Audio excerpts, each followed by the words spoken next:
Resmi olarak 3. ilçesi ama Suriyelilerle birlikte Türkiye'nin gelin hanıma soruyorum. Adınız, soyadınız, soyadınız kısa. Gamze Kolkısa. Evet. Damat Bey'e soruyorum. Adınız, soyadınız. Ahmet Aysel. Evet, kimlik bilgileri doğru. Evlenmek istediğinizi yazılı olarak beyan ettiniz. Yazılı beyanınızı inceledik. Evlenmeye mani bir halin olmadığını müşahede ettik.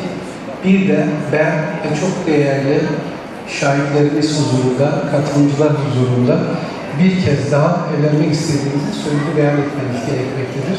Sözlü beyan için Gamze Hanım'a soruyorum. Hiç kimsenin baskısı ve tesiri altında kalmadan kendi hür iradenle Ahmet Aysel Bey'i eş olarak kabul ettin mi? Evet. Evet. Kendi hür iraden ve kendi arzunla Gamze Kolkısa hanımefendiyi eş olarak kabul ettin mi? Evet.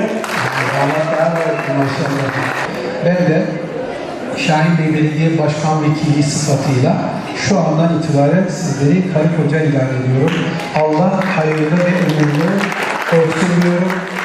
Nice günlere diyorum. Bir de yastıkta koca ediyorum. Tebrik ediyorum. Ben size güven veriyorum. Başkanım, bu tarafa bir bakabilir miyim? Türkan Ömer Bey'i eş olarak kabul ettin mi? Evet.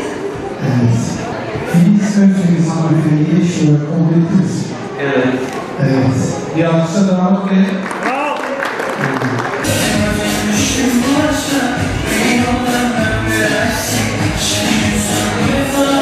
Bu tarafa alalım. Başkanım.